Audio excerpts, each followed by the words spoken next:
thank you for being here. Thank you for having me. Appreciate you. Andile is the founder and CEO of This Is Fractal. My weird New Zealand accent pronouncing that strange.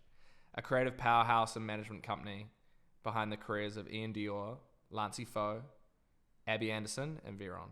You played an absolutely pivotal role in the global smash fucking hit Mood, which topped the Billboard Hot 100 for 8 weeks. Huge, and racked up over 2 billion 2 billion streams. Yeah. That's crazy. 7 times platinum. Let's fucking go. Yeah. Hats up to you.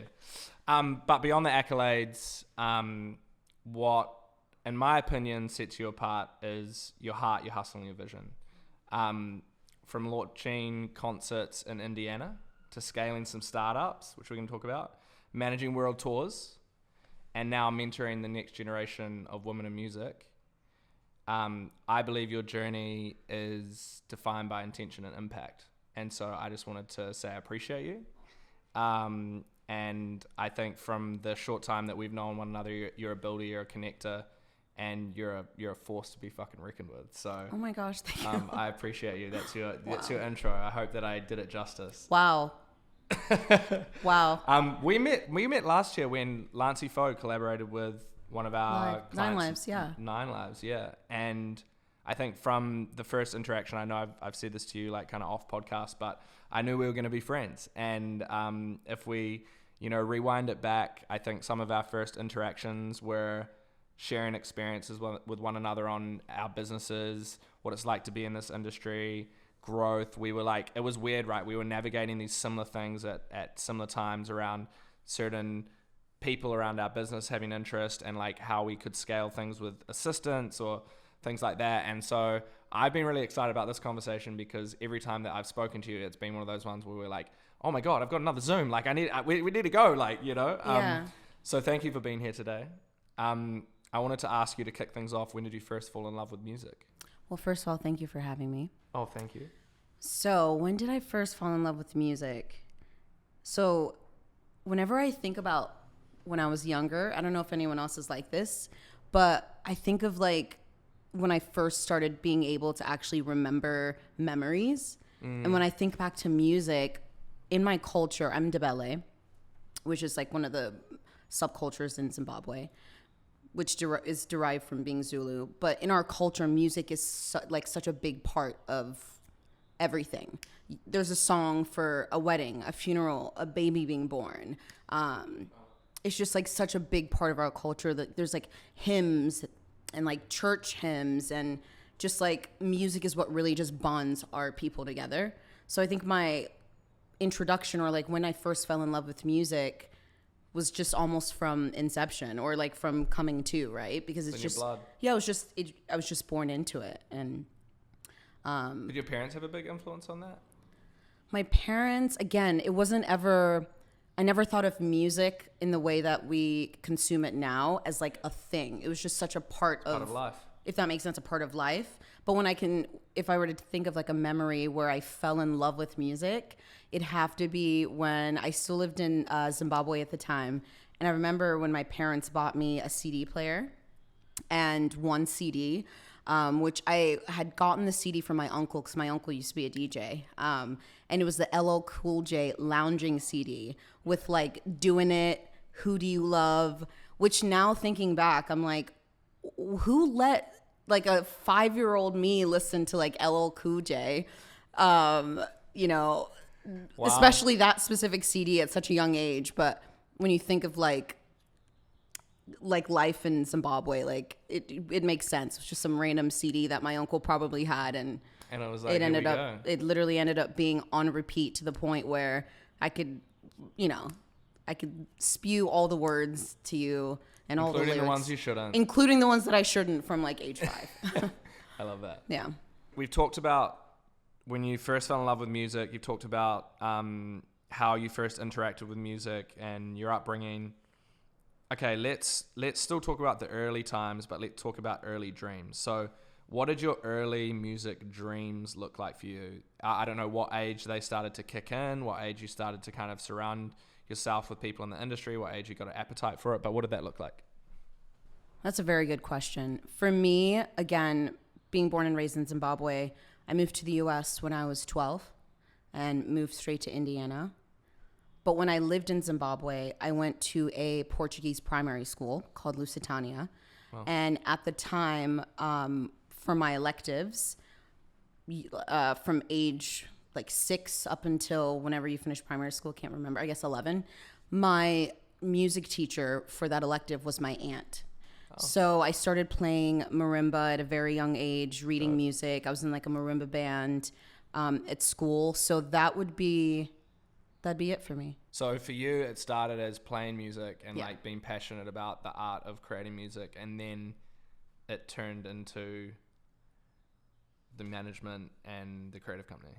Yes, but I would say now thinking back, I never even knew that there were all of these different roles even available in the music industry. I didn't really have a good understanding of what the music industry was. Thinking back to like, you know, when we consumed music on TV or music videos or watched anything on TV in Zimbabwe, I literally thought there was only like 10 artists in the world. I didn't, the concept of understanding how global music was just so foreign to me. Like I remember Craig David, Celine Dion, Boyz II Men, and Whitney Houston. And Michael Jackson. So I thought like those were the biggest artists, period, in the entire world. And I couldn't like even understand the magnitude of what the music industry was back then.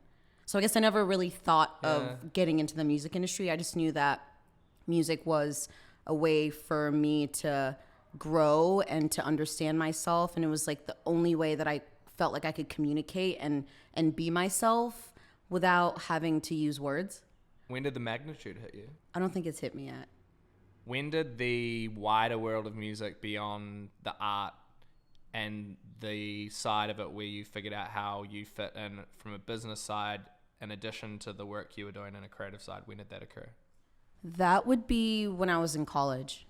So when I was in college, my friends and I ended up starting a production company called Get Grimy Productions. Get Grimy Productions? And back then, it was in Evansville, Indiana, where I went to school. And I remember I had like an 8 a.m. organic chemistry class on Tuesdays. But the nights before, you know, we would like throw these massive raves at any club around town that would let us. And eventually, after like promoting a couple of gigs, we met with this investor guy that worked for an oil rig. And we convinced him to like give us money to buy a warehouse and the first ever LED dance floor in like southern Indiana. And he did it. And we started just throwing these massive warehouse shows. And I think that's the moment for me. I was like, wait a minute. I love music. I love people. I love going from like concept to execution and building things. I think this could be something. But again, when I think back, I didn't see anyone that looked like me. And I didn't have a good enough understanding of what the music industry was. Like I remember one of the gigs, we mainly booked like drum and bass, dubstep DJs. And I'll never forget, I emailed Skrillex's agent at the time. And we were like, hey, like how much would it be for us to book Skrillex? And I can't even say the number out loud now because it's that much of early days. But to think back, like I didn't realize in that moment, oh wow, like this is what the music industry entails. This is a part of it. Booking a show is a job. What took you from booking a show and promoting into what you do now? So many steps. What are a couple of the main steps that you feel were pivotal in your journey? For me, music always being like a passion of mine has always fueled me. But because of my upbringing and my culture, most immigrant kids can relate to this, especially when you like come to a new country for better opportunities. Your parents tell you have like 3 options. You could be a doctor, a lawyer, something in that vein. Anything outside of it, especially a creative like venture, is not an option, right? So I always knew that music was never an option for me growing up. So I then focused on all the other stuff. I loved business. I loved building. I loved knowing a little bit about everything. And I loved just kind of digging deep into concepts and like bringing it to life. So I think instead of focusing on pursuing my passion of music, I focused on how can I be a better just businesswoman and know everything about what I love, and hope and pray that eventually the two worlds collide, which thankfully it did. So your roster's amazing, from Lancey Foux to V-Ron to Iann Dior to your latest signing, Abby Anderson, who I know is very exciting right now. Tell me about how the roster's evolved over time and what you're working on right now. When I was putting together this concept of this business and just kind of betting on myself to be the change that I wanted to see, it was really important for me to work with artists and creatives that I really felt like stood for something and were unique in their own spaces. And one of my favorite things about my roster is that everyone is a multi-hyphenate. Everyone is a jack of all trades. They all come from all these different backgrounds, but the through line is that they're so versatile as clients, right? And as musicians and creatives. And for me, that excites me. One of the pillars actually for Fractal is being yourself is cool, authenticity, and also that being a jack of all trades is embraced. Just because I remember when I was growing up, we were always told pick one thing and be really good at just that one thing. And I think when it comes to musicians, sometimes I feel like there's so much pressure for artists to just say like, stick to one genre, stick to just one lane and like do your lane really well. But I don't believe in that. I think there's a beauty in being able to be malleable and to be able to adapt and like change and grow and have evolution and show different sides of who you are as a creative. So I love that all of my clients are multi-hyphenates and can do a little bit of everything and can't really be put into a box. For sure. Tried and true, you can see that. Yeah. I'm going to rewind you back to one of the first things you said in that answer. You mentioned you wanted to be the change that you wanted to see. Tell me more about that. I'm such a doer and I'm such a call to action person where if I feel like there's something happening over and over again that feels like keeps hitting a wall, I'm wired to try to find a solution for it. And I think there was this, it's still something that we're dealing with now, but there's this notion of like there's not enough people in the industry that look like myself or not enough people with my background. And I think after saying it over and over again, I kind of stopped myself. I'm like, wait a minute. I just keep complaining about the same thing, but I'm not actually creating a solution for it. So for me, it's like, okay, there's not a lot of female managers in the industry. Well, now I'm a female manager. There's not a lot of, black female business owners in the industry. Well, now I am that, because I think the only way that we can change it for the future is to be those people. And you kind of have those moments of like, who am I waiting for to come up with a solution? Sure. Like if we want to see more females in the industry and if we want to see more female executives, who are we waiting for to do that if you're not going to be the one to like go for it and to make it happen? Cool. So I love that. Yeah. Let's talk about that. As a member of Women in Music, we are Rise and a mentor in Femme It Forward's Next Gen Femme Mentorship Program. It's a lot of things you're part of. It's amazing. Why is it important for you? You've been on your own journey. You've just spoken about that. Why is it important for you to pay it forward and make space for the next generation of women in the music industry? I have such a soft spot for the next generation of just creatives and executives in general. And again, I think I always go back to my why. And my why is if there's even just one person that could see me doing something that can have that like light bulb moment of like, wow, I really can do this, right? And again, I think back to myself when I was still in college and booking these shows and knowing that I loved music and I really wanted to be a part of it, but I had no idea where to even start. I do it for that person, and I have to remind myself of like, what I'm doing now could literally change. And even if it gives one person the confidence to go after their passion and also just to see that it's real and that it's possible, then I feel like I've done my job. And that's, to me, like, that's such a big part of what fuels me and what gets me up every single day. And the next generation of women, again, it's like, I want to create a safe space for them, right? I think in our current times now, we're just all these things keep coming out about all these terrible things that have happened in the industry and like not having any safeguards or any ways to protect people.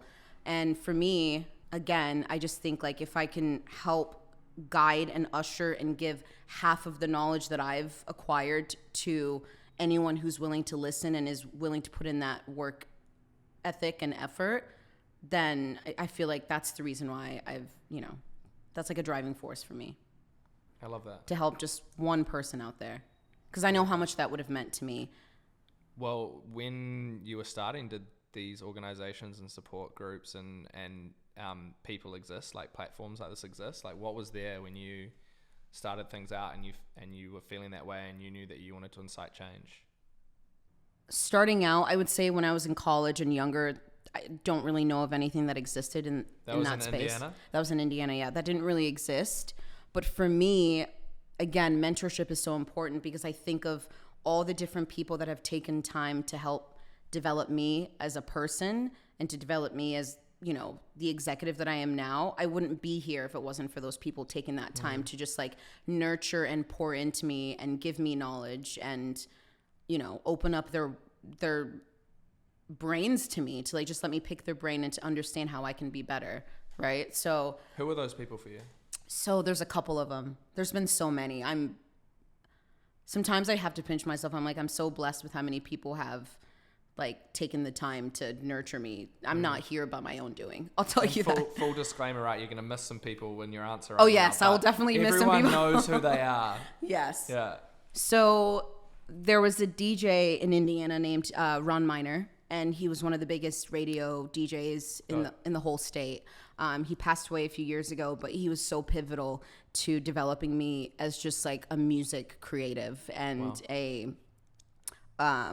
understanding the importance of like fostering community and fans. So Ron Miner wouldn't be here without him, honestly. He really like pushed me to be the best version of myself. There's a DJ named Reed Speed. She's a drum and bass DJ. She also a crazy name. I love that. Reed Speed has been around for a very long time.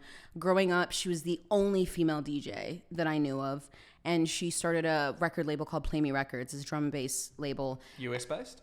US based, yeah. She's actually here in LA. And when I first moved to LA, she took me under her wing and she taught me the ropes of the business. And also, because of her, I joined this group called Nap Girls, which I don't know if you've ever heard of Nap Girls, but it was an organization started for creating more opportunities for women in music, but specifically in the dance space.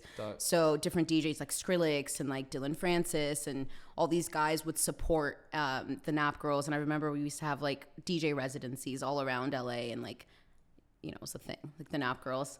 I was thinking Napster. Napster. You did the no, literally Nap Girls. That was like the slogan. This, you did the sleepy. Right, the little sleepy.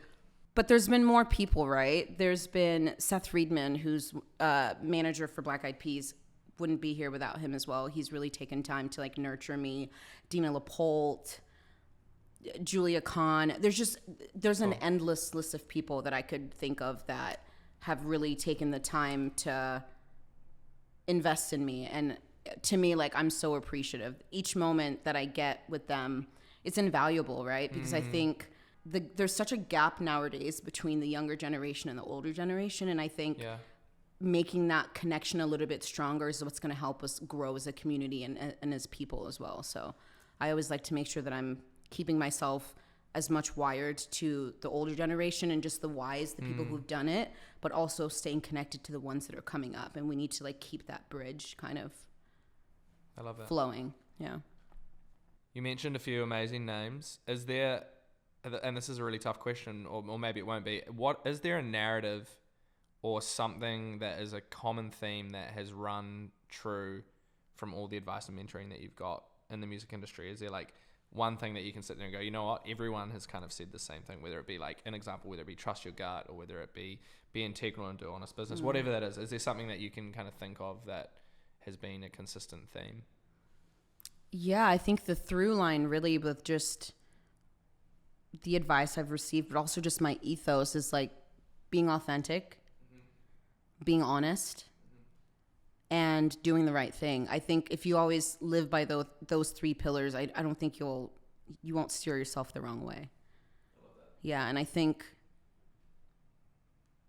that's the most important thing, right? I think your relationships are everything in this business, and if you can't be honest, if you can't be yourself, and if you can't do the right thing, then, what's the point of it? Won't last long. Yeah. What was the aha moment when you knew you had to start your own company? The aha moment for me, I guess it ties back into what I mentioned earlier of like being the change. Most importantly, I think the aha moment came from feeling like I was hitting a glass ceiling and feeling like I had so many ideas and things that I wanted to do and people that I wanted to work with, but I wasn't able to do that because I needed a more creative or fluid lane to be able to do that in. So I think that was the aha moment for me. It's like, hey, I can keep working and building and doing all of these things, but at the end of the day, you know, ownership is everything, and being able to have those ideas and to be, as especially as a Black woman, to be able to say like, hey, I have this idea and I want to see it all the way through and I don't need anyone's approval to do it. For me, that was like the big aha moment of like, I can bet on myself. I trust my gut. I know what I'm doing, and I want to create a safe space to be able to do that. I love that. You have to be the purveyor of your own destiny, right? Yeah. And ideally, there's no ceilings, but if the only ceiling can be you, it's you know, it's something that you can figure out yourself and break through your own limitations and not other people's. And I think it's also knowing your worth, right? We have to prioritize like the conversations you have with yourself. I think that's like one of the biggest roadblocks that you'll run into. And if you're constantly putting yourself or in situations where you feel like you're underselling yourself or you're not being valued or you're not being, you know, compensated for the amount of work and effort that you're doing, or you're not being given the credit, or you're not being given the opportunities that you feel like you've worked so hard for, that conversation that you start having with yourself of like, am I good enough? Do I deserve this? I think that's when you have to kind of stop yourself and you're like, wait a minute. What is this conversation that I'm having with myself? Regardless of whether I work in the music industry or not, that's not a healthy conversation to be having, right? You've been behind some massive records, but let's zoom in on Mood. That was a global smash, heard in every corner of the world. What was the strategy behind launching that record, and was there a moment when you knew it was just going to go? I'm going to answer it backwards. I love that. I never knew it was going to go, and now thinking back, I think... That is so honest. Do you know how many people would say that they knew? There's so much of that in this, and there's a lot of things we don't know. Yeah. And when they go... I don't know everything. I'll be the first person to tell you that. Oh, I sure don't either. Did not know that it was going to have the type of trajectory and success that it ended up having. Mm-hmm. And I think back again, like this record was made literally with a couple of guys just hanging out in Ian's apartment, played on a pink Fender. You know, it was never like, there was no A&R behind the record. There was no like, let's put these people in the room and make this song come to life. And I think that's what was so beautiful about it. It was so organic. It was just a couple of guys who are all friends making a record and just having fun with it. Strategy wise, like you guys just dropped. It was like, hey, this is a great record. We're going to drop it. We're obviously going to put these things in place and we're going to pull these levers and do what we do. And it just connected with people. I'm going to take you back to around that time. So was it like March of 2020 is when COVID hit? We dropped the song in July, if I'm not mistaken.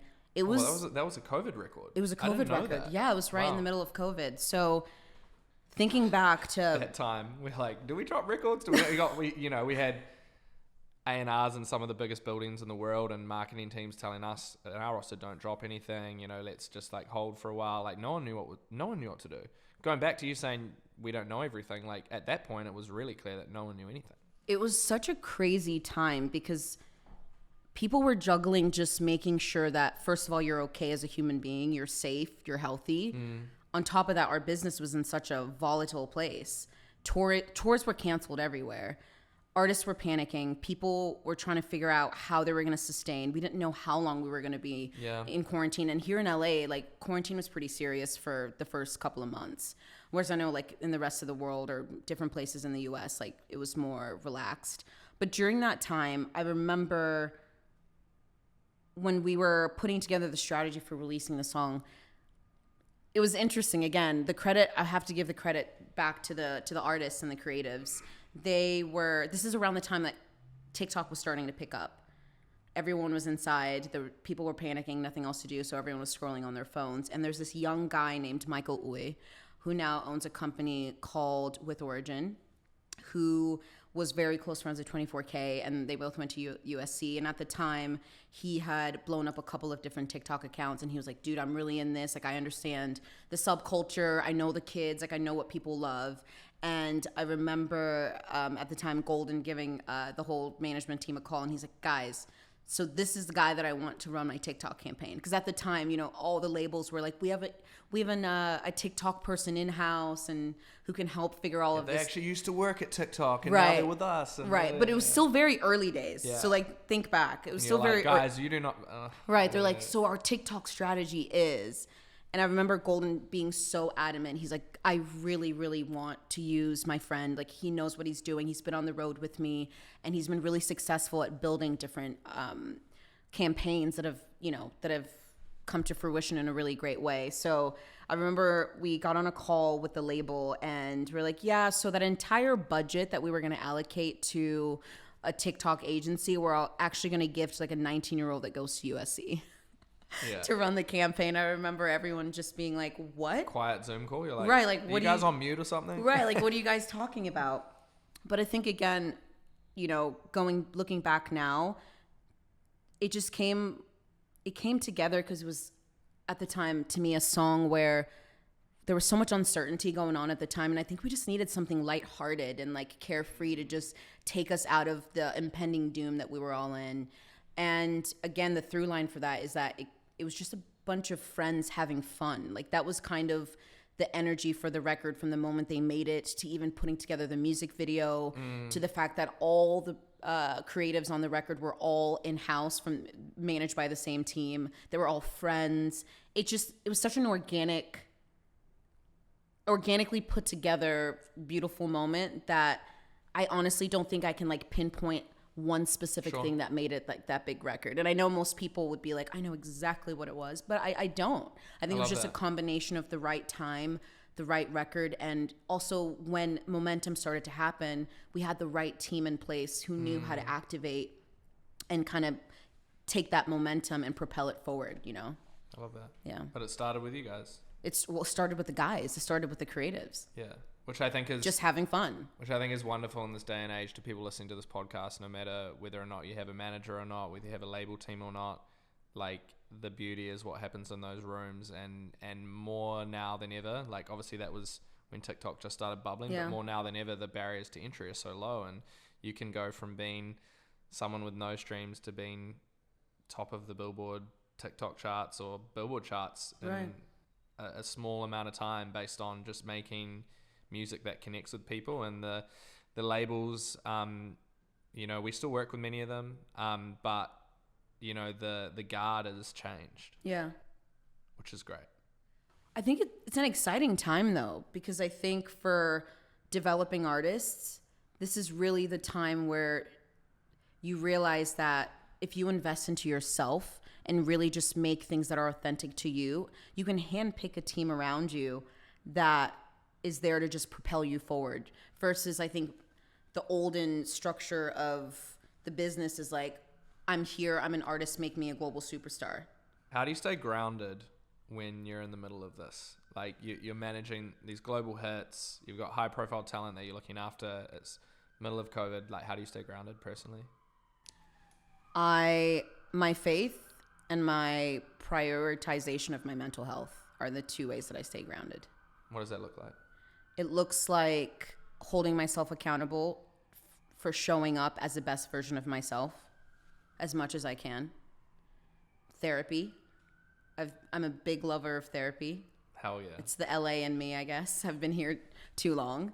It's the best. It is the best because... it's taboo in many places. Like, you know, I feel when I first started speaking with people in LA about therapy, it's like everyone's going, and then down in my corner of the world in New Zealand, it's like, oh, so do you have depression? Do you have anxiety? Like, what is it? But I think the journey that I've had with therapy, and I think I was sharing this with you when we first caught up, has now become one of the most pivotal, important parts of me as a human, you know? So I know not everyone can access that. but also there are some tools that I've seen online recently. Even I'm not sure if you've come across them around like more accessible therapy and ways that you can engage with that. What other things have you added into like your routines and your values that people may not have tried that they could give a go? Honestly, the biggest things for me is, like I said, therapy, getting active. And not, for me, I know working out is very important, but I had to change my relationship with working out as well to make it a healthier version for me. So it's not necessarily hitting the gym every single day or like hitting the Pilates class, but it's about doing things that genuinely bring me joy and make me feel excited just to like move around. Cool. My faith, like I mentioned, my sobriety. When did you make a choice to be sober? It was July 18, 3 years ago. So this year would be my third birthday, Congrats. as I like to call it. That's amazing. I think the word sobriety has such a heavy connotation. And it was so interesting because essentially for me, there's different levels of where you kind of reach as a person where you feel like, all right, I need to make a change. I want to do something different. Going out as much as we do in our business, all the events, all the networking, I realized that, let's say in a week you go to 3 different events for work. You show up, there's going to be a bar, you have 1 or 2 drinks every single night. But if you're like consistently... If you're well behaved, right? And then the next morning you still have to show up. I really love what I do and I take it so seriously because I understand the importance. I'm going to quote my favorite movie quote of all time from Spider-Man: with great power comes great responsibility. And I think I hit this like road where I was like, hey, if I'm going out every single week for work and I'm drinking every single time that I'm out, I'm not showing up as the best version of myself. I'm not eating healthy after I'm hungover. I'm not able to think as quickly. And when you think about it as a manager, if you get a phone call at 3 a.m, if you get a phone call at 6 a.m. and the decision that you make in that moment, like you have to really make sure that you understand the importance of, one decision that you make could change the trajectory of someone's career, someone's livelihood. I had to switch something on in myself to be like, hey, I really love what I do and I'm taking this seriously. And I'm taking it so seriously that I want to show up as the best version of myself. So I stopped drinking because I just wanted to show up as myself authentically every single day and to be able to go to bed at night knowing that, hey, I might not have made all the best decisions today, but at least I was in my sound mind while making all of those decisions and I can stand behind that. I love that.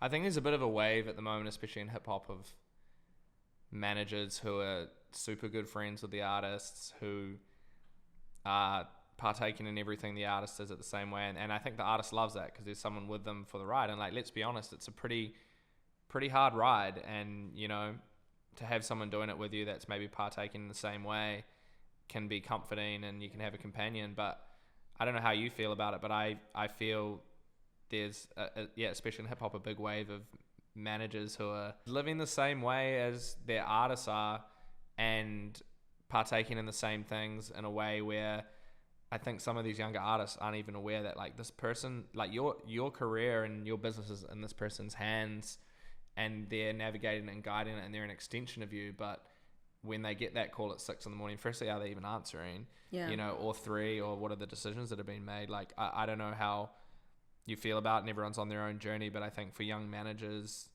and for young artists that are looking for managers, I think, determining who your point guard is as an extension of yourself and what you believe in and how you want to act is very important. Yeah. I mean, more power to the managers that are able to juggle, the pressures of the industry, to be able to make all these decisions and still be able to go out and drink all the time. More power to them. I just personally couldn't do it anymore, and I wasn't even that deep into partying, if that makes sense, right? I can't do it either. And I'm also a perfectionist. Yeah. And I am, and I really take everything that I do very seriously. Yeah, seriously. And I want to provide the best level of service to my clients.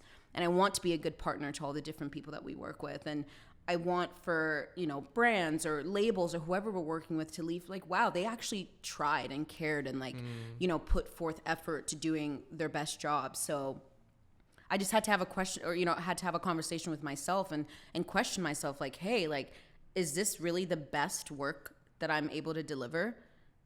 It wasn't. So, but now I'm like, I'm really proud of the level of work that I'm able to accomplish, right? It's, and my clients would tell you I'm no fun. They're like, oh, you never want to go out.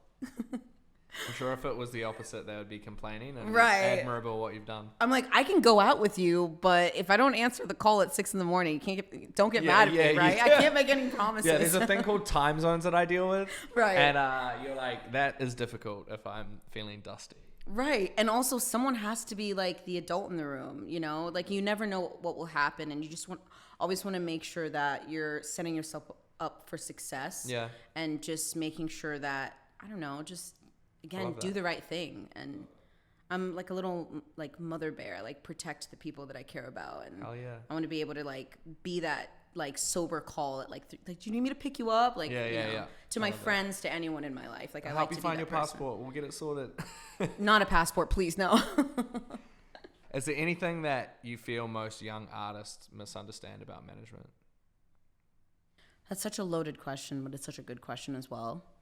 I think just overall, the role of a manager hasn't been defined as well as it should, in my opinion. I think what ends up happening, there's different variations of it. I think a lot of developing artists get a manager, and as soon as, they're like, okay, now I have a manager, great, now my work is done. Now this person's gonna come in and they're gonna make all my dreams come true, and all I have to do is just go to the studio and make music. Sometimes. And that's gonna be enough. Or, I think like, would you agree? I would, yeah. I've seen it happen time and time again. It's like you're the magic man or magic woman coming into this picture, and suddenly they can just take their foot off the gas and grind less. And yeah, I think the relationship with a manager and an artist is, to me, just as powerful and important as a marriage. Like, this is someone where you're like, okay, we're in this for the long haul, hopefully, and we're both going to meet each other in the middle, right? I'm not married, but you hear so many times people giving like marriage advice, and they're like, a marriage has to be, we're not going to get into the 50-50 conversation, but you have to meet the person halfway, right? You have to work together, and like there's going to be times where complement one another. There will be times where one of you needs to be stronger than the other. needs to be stronger than the other, and you just kind of, it's a true partnership, in my opinion. And I think my favorite kinds of creatives to work with are the ones that really respect that relationship and understand that, like, listen, I do not know everything and I don't have all of the answers, but I will work very hard for you to either find the right answer or find the right people to bring around to help those things come to life. And in the same effort that, I'm waking up at 5 a.m. and going to bed at 2 o'clock, whatever the time frame is, I just want to know that the people that I work with put forth the same amount of effort, right? And I think because of social media, because of TikTok, this notion of like, okay, a song is released, we put out the out now asset, we're done. And then it's like, why is my song not blowing up? And I think that's the mentality where it's like, oh, my management's not doing enough, or my label's not doing enough. And that type of energy is just not conducive to anyone's well-being. And I think we just need to, but it's also on us as managers. I think we need to do a better job of educating creatives and also really making it clear of like, hey, if an artist has never had a manager before, it is our job to teach them to be like, this is what a manager does. This is what your business manager does. This is what your lawyer does. And really have them understand this is what everyone on your team does. This is how much effort they put into it. But there's also a part where you have to do your end of the bargain. You just making music isn't enough. You have to promote your music. You have to like be in it. You have to be present in your own career. And I think that's something that a lot of developing artists or just artists in general forget, that it's like, hey, like, you don't stop putting your foot on the pedal just because there's someone else helping you drive a car. So I read online in Google that you draw inspiration from the South African philosophy of Ubuntu? Ubuntu, yeah. Which is a person is a person through persons. Yes. Please, can you break it down for me? Yes. Please school us on what that means and what that means to you. Yeah. For me, again, I think being born and raised in Zimbabwe, moved to the US when I was 11, 12 to Indiana, didn't see most of my family for about another 10 years after that. And then now my parents and most of my family all live in, they live back in Zimbabwe and go between Zimbabwe and South Africa.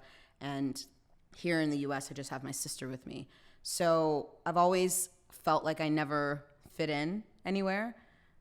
I didn't fit in when I go home to Africa. They're like, why do you sound like this? So I don't fit in there. Here I'm in the US and I meet people, they're like, oh, I'm like, oh yeah, I'm from Zimbabwe. They're like, oh, are your parents from there? I'm like, no, like I was born there and I lived there, you know? So I feel like I've always just had this level of like imposter syndrome because I'm like, I don't fit in anywhere and like no one seems to really have an understanding of me. So because I moved to this country at such a young age, I really had to hold on to my identity and my culture to kind of keep me grounded and to, again, be my why, to remind myself of where I come from and who I am and like what's important to me. And growing up in a Ndebele or Zulu culture, the word Ubuntu is such a powerful philosophy that we live by, or ethos. It's essentially, it's a way to express oneness and like really a big sense of community. Essentially, it's like I am because you are because we are. And it just, for me, like that's how I choose to approach everything that I do in life. I think of it from a community standpoint of like, we are all one, we're all interconnected in some way. And I always need to make sure that I'm doing my part to put back into the pot for the community, to make sure that I'm not just taking everything out, but I'm also putting stuff back in there.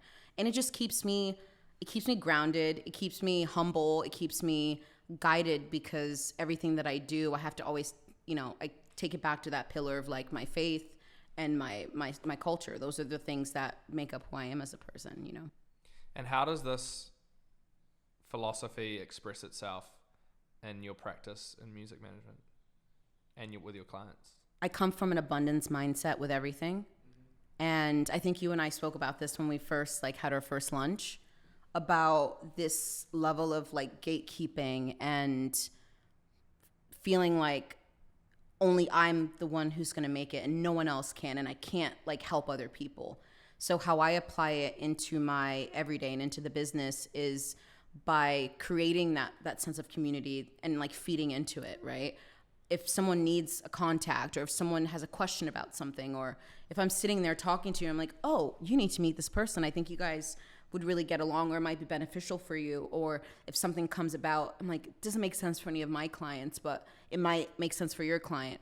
I just come from the mindset of like, I want to be surrounded by and create a space to have people that are into fueling the community so all of us can kind of grow together, versus just being like me, my contact, my, you know, people that I know that I'm gatekeeping from the rest of the world. I just don't operate that way. Your EA job description you shared with me? I did. Was it helpful? There you go. Oh, hell yeah. That's Ubuntu right there. Yes, exactly. In true practice. Yeah. Yeah, I love that. We can all win. I think there's space for, that's a big misconception. I think people don't realize that. I truly believe that everyone has their time and everyone will win.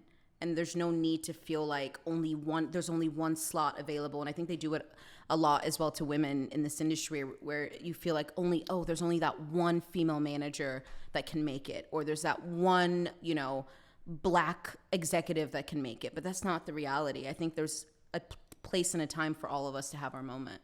You mentioned contacts and sharing contacts with people and community. If a young manager has no contacts and no funding, what's their first move? Ooh. They believe in an artist. They're willing to work. They've spoken to that artist about how passionate they are about the project. What should their first move be if both them and their artists are like, we're going to start this off and we don't have... And by contacts, I mean, they're part of a scene already, but they don't have contacts which may, on paper or in their mind, project the artist's career forward and they don't have funding?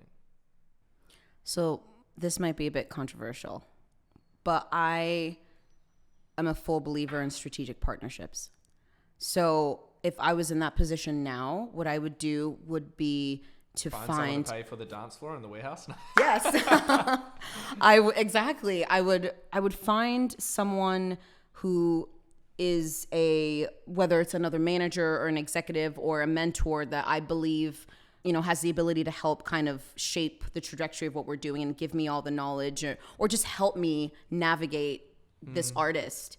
And I guess most people would probably say like, bootstrap it, figure it out, go find the funding. But for me, I love the idea of strategic partnerships. Go find someone that believes in you and your artist and is also giving you a fair deal, right? They're giving you a fair deal to be able to invest early into helping you and your artist have a home, have an infrastructure, and help you navigate the business and put safeguards in your contract that says when the time is right, maybe, we renegotiate or figure something else out. But in the same way that you would get like an angel investor, I think that's the route that I would personally take. But I believe in working smart instead of working, I work hard, but I think it's better to work smart than creative solutions. Maybe a more. So you just mentioned strategic partnerships. How do you help artists think beyond music into brand, business, and long-term vision? This is probably... You love that. I do love it. I skipped this question, so I've come back to it, so I'm glad. Well, this is probably one of my favorite questions that you've asked. And when I first start working with an artist, I always ask them the question of like, if there's no limitations, I need to know, what does your dream life look like? What are the different verticals you're tapped into? Music is always going to be at the epicenter, right? That's like the nucleus that drives everything forward. But what is your entire career trajectory look like? Do you want to act? Do you want to make makeup? Do you want to, design a clothing brand? Do you want to build cars? Like who are you as a person? And how is music going to be the vehicle to kind of fuel this forward and to make something long-term and sustainable for you? And the best examples I could use for that is like, look at Rihanna and Selena Gomez. Like Rihanna's music is what made her a star, but what made her a billionaire was Fenty. Selena Gomez, music and acting is what made her a star, but Rare Beauty has made her a billionaire. So I think there's such a great opportunity nowadays to really understand the power of the brand and the brand of you as an artist and what you're able to kind of take this platform that you're given with music and that you create and really build sustainable businesses for yourself. And just a way of like making revenue that can cut through the COVIDs of the world. Like if you're not able to tour tomorrow, what is your backup plan? If you're not able to, God forbid, make a record tomorrow, what's your plan and how are you going to sustain a living? So I love kind of, again, working with clients and artists that are multi-hyphenates and that really feel like they understand the importance of how music is what drives them forward, but they want to build a brand in a world that transcends just music and really be like a lifelong sustaining, career. Cool. So it sounds to me like that to you is one of the things that you feel makes a manager truly great in this day and age. Are there any other things that you've always made sure are part of your blueprint and DNA and your relationships with your artists and your team? I think as a manager, it's important to remember that you're a creative as well, right? And for me, like, I get excited about, negotiating a creative deal or finding a new way to kind of put something together that's never been done before, or finding ways to create opportunities or campaigns that people haven't done, or like mixing these two worlds together that don't make sense. I think that's the part where I think as managers, as much as we are email thugs, like I mentioned earlier, it's important to remember that you're a creative and to stay in that space. Like that's one of the things that your clients love about you is your ability to come up with ideas like, oh wait, you love to do this. Well, what if we maybe reach out to this person and we pitch this to them and this could become a thing, So that's a really important piece of advice that I'd like to give to managers is remember that you are a creative as well. And we're not just there to answer emails and answer calls. Like we're there to come up with these strategic ideas that can help propel our artists' careers forward. All right. If someone's listening right now, dreaming of doing what you do, what's the one thing you want them to hear loud and clear? It's all about your mental health, because I think a lot of people get in, like, you have this dream of like, I want to work in the music industry. I want to be a manager. Glitz and glamour. Yes. Parties, vibes. And everyone thinks being a manager is like getting invited to all the parties and like being around celebrities and like this glamorous life. But I always have to remind myself, like, I'm a human being first as well.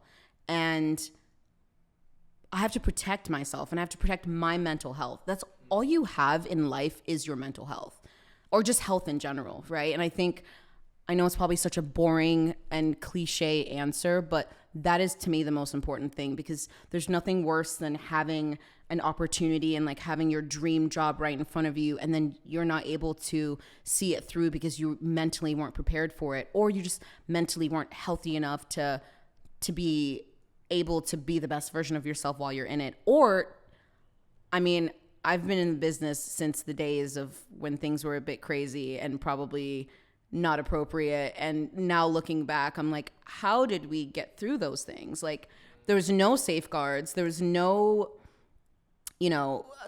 ways to kind of know how to navigate those things. And no one said anything and everyone stayed quiet. And then you look at yourself and you're like, wow, I've become this unhealthy version of myself. I'm unhappy, but I have my dream job. That to me sounds like the worst combination of things possible, right? So probably quite boring, but I'd say mental health is the most important thing over anything for both managers and artists and creatives. Yeah. Like, really work on that before you get into this business, so you don't lose yourself. Well, you mentioned your faith a few times, and I think there's a scripture that my mother and father told me growing up. It's why would someone gain the whole world and lose their own soul? Wow. I think that in a nutshell is kind of what you're saying. It's so true, because I always say, like, when I go to sleep at night, I love knowing that I can go to sleep peacefully. Like, I'm not waking up at 3 a.m. with like sleep paralysis or demons. You know what I mean? Like, I'm not like, I can go to bed peacefully knowing like, okay, I've done the right thing today. I showed up as the best version of myself I could. I tried. I'm not perfect. I'm a human being.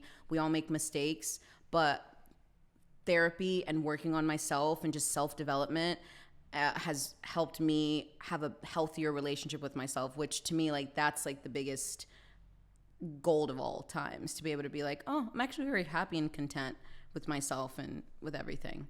And also, I'm a human being. I'm not like, I'm just a normal person. I love that. Yeah. And I think going back to the start of this conversation, when I first met you, that was loud and true and clear. And I think it's a testament to your character and the woman that you are, and the journey that you've been on. And I think the amount that you give back to people is amazing. I've certainly been in your orbit and seen you do that, and also been on the receiving end of that generosity. So I just want to say you're awesome. I've really appreciated you having you on today. I know that you're an incredibly busy human. But I think people are going to get a lot from what you said. So thank you so much. Thank you for having me on. Appreciate you. I appreciate you. All right. And I'd love to have a hat before I leave as well. Okay, I got you. Okay, perfect. Maybe all three. I'm not sure what color to Okay, let's do it. Appreciate you. Of course.